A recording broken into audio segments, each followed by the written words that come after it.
Bonjour à tous, ici Margot Morin. Bienvenue sur ma chaîne dédiée à tout ce qui touche à la maison, déco, organisation, astuces pratiques. Si vous aimez créer un espace qui vous ressemble et découvrir des conseils pour embellir votre intérieur, n'oubliez pas de vous abonner. Aujourd'hui, on va explorer ensemble un nouveau sujet pour transformer votre chez vous. Prêt? C'est parti. Bonjour à tous. Aujourd'hui, je vous invite à plonger avec moi dans l'univers fascinant de la fibre de bambou, un écomatériau encore peu exploité. Dans cette vidéo, nous allons explorer ses caractéristiques uniques, ses avantages pour l'environnement et les différentes applications possibles. Je vais également vous parler des défis auxquels nous faisons face pour le rendre plus accessible et populaire. Restez avec moi pour découvrir pourquoi la fibre de bambou pourrait bien être l'une des solutions durables de demain. L'exploitation du bambou s'opérait avec une simple coupe, sans sciage. La légèreté de cette plante facilite son transport et en fait un matériau écologique très avantageux. Le bambou reste pourtant peu exploité du fait de la difficulté d'assemblage de ses fibres.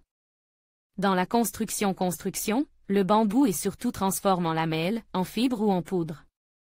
Comme le bois, le bambou permet de réaliser des charpentes, avec des assemblages ligatures. Il entre dans la composition de tous les ouvrages structurels, poteaux, murs, plancher, toiture. Le débit en lamelles permet la confection de tuiles ou de parois tressées.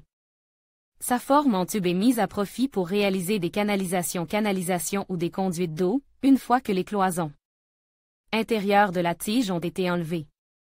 Caillebotis verticaux en bambou. Protection solaire et parement des façades exposées au soleil. Bureau Bubici à Sénat. Monica Donati architecte, Duno, tout droit réservé exploitation industrielle du bambou. La remarquable résistance mécanique des fibres de bambou, notamment à la traction, n'est pas entièrement exploitée dans les constructions traditionnelles du fait de la difficulté à réaliser les assemblages. En effet, la mise en traction des fibres demande une continuité de matière dans l'assemblage que la section cylindrique de la tige de bambou ne facilite pas. Les possibilités offertes par les processus contemporains de transformation de la matière en fibres et lamelles laissent entrevoir de nouvelles façons d'exploiter les qualités de cette plante et de développer la construction en bambou.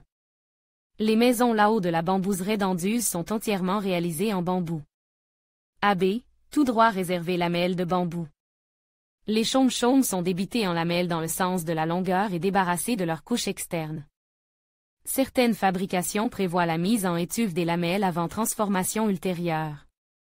Une fois séchées, les lamelles sont rabotées et mises en œuvre selon différentes techniques. Les lamelles pressées, dans le sens longitudinal ou vertical, permettent de fabriquer des panneaux qui entrent dans la composition d'agencements intérieurs ou des lames de parquet. Les lamelles peuvent aussi être comprimées à très haute pression et encollées.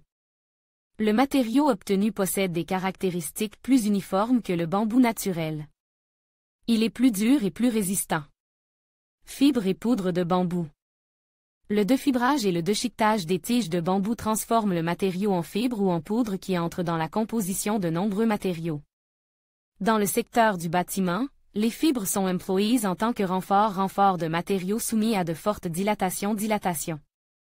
On peut citer le renfort d'enduit, de plâtre ou des étanchéité. Ces applications sont récentes et encore expérimentales pour certaines mais connaissent un développement important dans la catégorie des matériaux écologiques, aussi dits biosources. La fabrication des polymères exploite aussi les produits dérivés du bambou. Les tubes pultrudes ou extrudes avec des fibres de bambou présentent une alternative aux fabrications à base de fibres de verre ou de carbone avec des résistances similaires et un impact environnemental beaucoup moins important. Des industriels proposent des mélanges de fibres et de poudre à la demande, réalisés selon le cahier des charges défini pour le produit à fabriquer. Le bambou s'affirme comme une matière première à haute valeur ajoutée, capable d'entrer dans de nombreuses fabrications. En conclusion, la fibre de bambou représente un écomatériau aux multiples atouts, encore trop peu exploité dans notre société actuelle. Sa durabilité, sa légèreté et ses propriétés antibactériennes en font une alternative prometteuse aux matériaux traditionnels. En intégrant davantage la fibre de bambou dans nos modes de consommation et de production, nous pourrions non seulement réduire notre impact environnemental, mais aussi soutenir une industrie plus verte et responsable. Il est temps de reconnaître le potentiel de cette ressource naturelle et d'encourager son utilisation dans divers secteurs.